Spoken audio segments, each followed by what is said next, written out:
And we're joined in the panel by head coach of the Wellington Phoenix, Giancarlo Italiano. Inspired move, mate, on the hour mark, bringing on not one, not two, but 4 substitutes.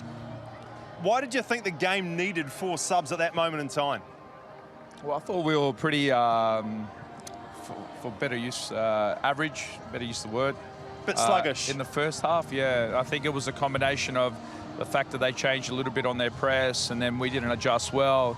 And I think the big thing as well, you know, throwing on Houston with, you know, in the starting team is a different dynamic and expecting them to understand how we play. It's a hard thing, right? It's taken a lot of these boys a full season. So I just felt at half-time, I tried to change it, kind of worked. And then I just went, you know, again with like what I felt my gut more than anything. And maybe it was just the way it's supposed to be when Rivs gave the penalty away. Maybe it needed that.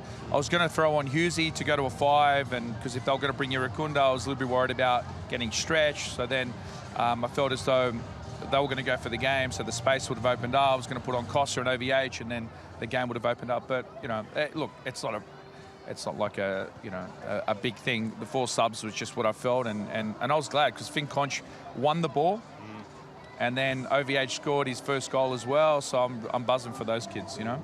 Yeah, absolutely. You spoke about Salas there. What is it about his game that you saw and you thought, yeah, you know, he's a bit of us. He'll go all right here? Well, with what you can see now is energy, all right? You know, and the fact is he wins a lot of ball, and when he does win the ball, he'll play the ball forward. So it suits our style quite a bit.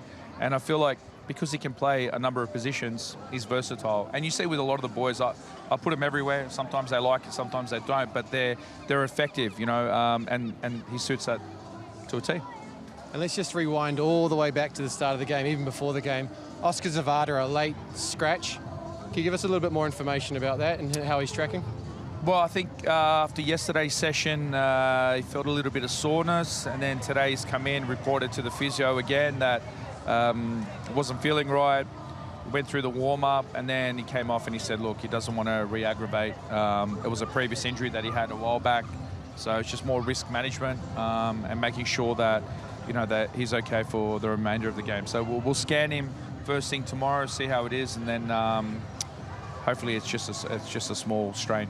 Be honest, when you were watching the Mariners beat the Jets last night, did that apply any pressure to you or the squad?